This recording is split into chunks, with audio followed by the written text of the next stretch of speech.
எல்லா மாதமும் வாங்கக்கூடிய கேஸ் பார்த்திங்கன்னா 1.5 மாதம் வரைக்கும் நம்மளுக்கு வந்து நிற்கும். ஆனால் இப்போ பார்த்திங்கன்னா கேஸ் வாங்கினா 1 மாதம் தான் நிற்குது அப்படின்னா உங்கள் கேஸில் வந்து லீக்கேஜ் வந்து இருக்கலாம். அப்படி லீக்கேஜ் வந்து இருக்குதா இல்லையான்னு சொல்லி எப்படி வந்து நம்ம வந்து செக் பண்ணலாம்? ஸ்டவ்லேயும் செக் பண்ணணும், கேஸ்லேயும் வந்து செக் பண்ணணும். இதை பற்றி நம்ம டீட்டெயிலாக பார்க்கலாம். இதுக்காக மக்கள் வந்து கொஞ்சம் தண்ணி எடுத்துக்கிட்டு கொஞ்சமாக துணி துவைக்கிற சோப்பு இல்லைனா சர்ப்பு ஷாம்பு அந்த மாதிரி இருந்துச்சுன்னா அதை வந்து நுரை பொங்கி வர மாதிரி நல்லா வந்து கலக்கிடுங்க. இந்த நுரையை வச்சு தான் நம்ம வந்து இப்போ செக் பண்ண போகிறோம். கேஸ் வந்து லீக்கேஜ் ஆகுதாடி பார்க்குறதுக்கு பார்த்தீங்கன்னா வந்து செக் பண்ண வேண்டியது இந்த சுவிட்ச் வழியாக வந்து கேஸ் வந்து லீக் ஆகுதானே பார்க்கணும். அதுக்காக பார்த்தீங்கன்னா இப்போ வந்து நான் சுவிட்சை ஆப்பை வந்து கலத்திருக்கேன். இங்கே பார்த்தீங்கன்னா கேஸ் வந்து ஆன் பண்ணியாச்சு. இப்போ வந்து கேஸ் வந்து வருது. நம்ம சுவிட்ச் வழியாக இதில் வந்து லீக்கேஜ் ஆகுதான்னு பார்ப்போம். இப்போமா தண்ணி இல்லாமல் வேற நுரையை மட்டும் எடுத்து இதில் வந்து வச்சு பாருங்கள். இந்த சுவிட்சை சுற்றி வைங்க.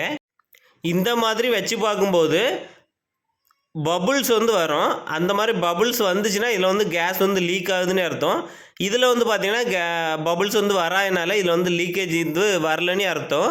உங்களுக்கு இதில் வந்து பபுள்ஸ் சின்ன சின்னதாக வந்துச்சு இருந்து அப்படின்னா இதில் வந்து நீங்கள் புரிஞ்சுக்கலாம் இதில் வந்து லீக்கேஜ் வந்து ஆகுது அப்படின்னு.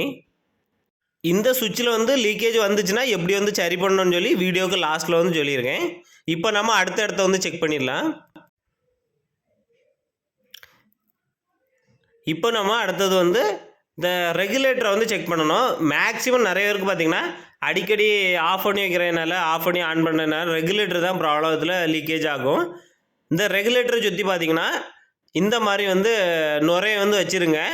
நுரையை வச்சுட்டு பார்த்திங்கன்னா ஆன் பண்ணி ஆஃப் பண்ணி பாருங்கள். ஆஃப் பண்ணுவோம் இந்த சைடோடி ஏதாவது பபுள்ஸ் வந்துகிட்டே இருந்துச்சு அப்படின்னா நீங்கள் வந்து இந்த ரெகுலேட்டரை தான் மாற்றணும். இந்த ரெகுலேட்டர் வந்து சரி பண்ணி தான் மாட்டணும் அப்படின்னா சேஃப்டி வந்து கிடையாது. அதனால் இந்த புது ரெகுலேட்டர் வாங்க தான் சேஃப்டியாக இருக்கும். இந்த கேஸ் டியூப்பில் வந்து பார்த்தீங்கன்னா 2 பக்கத்துலேயும் வச்சு பாருங்கள். நுரை வைக்கும்போது இதில் வந்து ஏர் பபிள்ஸ் வந்துச்சுன்னா புதுசாக வந்து மாற்றுங்க. எல்லா டியூப்லேயும் பார்த்தீங்கன்னா எக்ஸ்பிரி டேட்டுன்னு ஒன்று இருக்கும். 2 வருஷம் 5 வருஷம்னு சொல்லி 2 டைப் இருக்குது. நீங்கள் வாங்குறது வந்து பார்த்தீங்கன்னா 2 வருஷம் உள்ளதா 5 வருஷம் உள்ளதான்னு சொல்லி தெளிவாக வந்து பார்த்துடுங்க. உங்கள் டியூப்லேயும் எக்ஸ்பிரி டேட் முடிஞ்சிட்டுனா புது டியூப் வந்து கண்டிப்பாக மாற்றிடுங்க, இல்லைனா லீக்கேஜ் வந்து ஆகும். அடுத்து பார்த்தீங்கன்னா இந்த சுவிட்சை வந்து ஆன் பண்ணி வச்சுக்கிட்டு இப்போ ஆன் பண்ணி வச்சுருக்கோம். இப்போ வந்து நம்ம வந்து மறுபடியும் சுவிட்சை வந்து பாருங்கள். ஆன் பண்ணி இருக்கும்போதும் லீக்கேஜ் வந்து ஆகுதானே.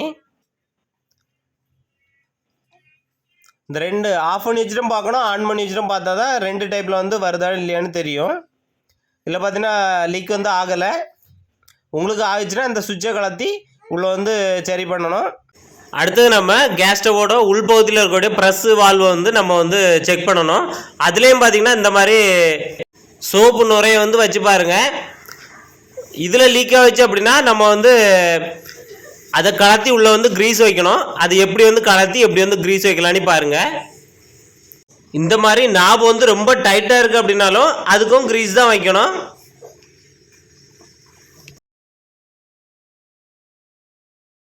இந்த ஸ்டவ்வோட உள்பகுதியில் இருக்கக்கூடிய ப்ரெஸ் வால்வில் இருக்கக்கூடிய ஒரு ஸ்க்ரூ இருக்கும். அந்த ஸ்க்ரூ வந்து ஸ்க்ரூ டிரைவர் வச்சு கலத்தி இதை வந்து தனியாக வந்து வெளியே எடுத்துருங்க. இப்போ இதோட மேல் பகுதியில் இருக்கக்கூடிய 3 பார்ட்ஸ் வந்து இருக்கும். அந்த 3 பார்ட்ஸையும் தனியாக கலத்தி வெளியே எடுத்துருங்க வரிசையாக.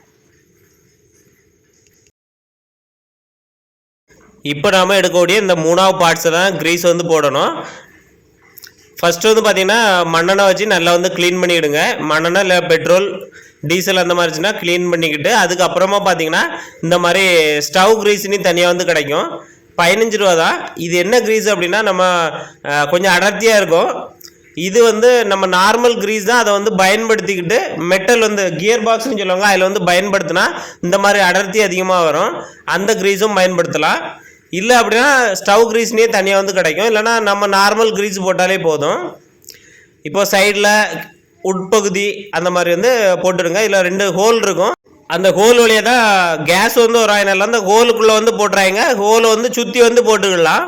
அவ்வளோதான். இந்த மாதிரி க்ரீஸ் போட்டாலே போதும், கேஸ் வந்து லீக் ஆகாது. இப்போ நீங்கள் எப்படி கலத்துறீங்களோ அதே மாதிரி மாட்டிடுங்க.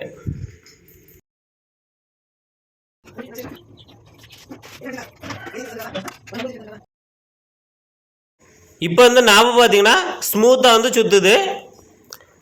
இப்போ இந்த சுவிட்ச் வழியாக ஒரு துளி கேஸ் வர லீக் ஆகாது. அடுத்த பிரச்சனை பார்த்தீங்கன்னா இந்த மாதிரி நம்ம ஸ்டவ் ஆன் பண்ணும்போது ஓவர்ஃப்ளோ, அதாவது நம்ம ஷேப்பில் வந்து தீ வந்து எரியாமல் சுற்றி வந்து ஓவர்ஃப்ளோ ஆகி தீ வந்து எரியும். இந்த மாதிரி பிரச்சனை வந்து பழைய ஸ்டவ்களில் வரும். அந்த மாதிரிப்பட்ட ஸ்டவ்வில் வந்து என்ன பண்ணலாம் அப்படின்னா, மேலே இருக்கக்கூடிய பர்னர் பார்த்தீங்கன்னா இரும்பில் இருந்துச்சுன்னா அதை வந்து பித்தளையாக வந்து மாற்றிடுங்க. அதுக்கு அடிப்பகுதியில் பார்த்தீங்கன்னா இது வந்து பர்னர் செட்டு, இது வந்து பார்த்தீங்கன்னா அலுமினியத்தில் வந்து இருக்கணும். இது வந்து பழையது வந்து இரும்பில் இருக்கும். இந்த மாதிரி இருந்துச்சுன்னா சைடில் வந்து லீக் தான் ஆகும். இதை வந்து மாற்றி நீங்கள் வந்து அலுமினியத்தில் வாங்கி போட்டுடுங்க. இது பார்த்தீங்கன்னா பித்தளையில் தான் இருக்குது. இது வந்து பித்தளைங்கும்போது ஒரு ஷேப் வந்து கரெக்டாக வந்து இருக்கும். இதோட அடிப்பகுதி பார்த்தீங்கன்னா இரும்பில் இருந்துச்சு அப்படின்னா அது வந்து துரு பிடிச்சி அதில் வந்து சைடில் வந்து கேப் வந்து வரையினால தான் அது வழியாக வந்து கேஸ் வந்து லீக் ஆகி அந்த நெருப்பு வந்து சைடு வழியாக வரும். இந்த இரும்பு பர்னர் செட்டை வந்து மாற்றிட்டிங்கன்னா அலுமினியம் பித்தளை அந்த மாதிரி போட்டுட்டீங்க அப்படின்னா சைடில் வந்து நெருப்பு வராது, சூப்பராக வந்து எரியும். இந்த வீடியோ பயனுள்ளதாக இருந்துச்சுன்னு நினச்சிங்கன்னா இந்த வீடியோக்கு ஒரு லைக் பண்ணிவிட்டு உங்கள் ஃப்ரெண்ட்ஸ் அண்ட் ஃபேமிலிக்கு ஷேர் பண்ணுங்கள்.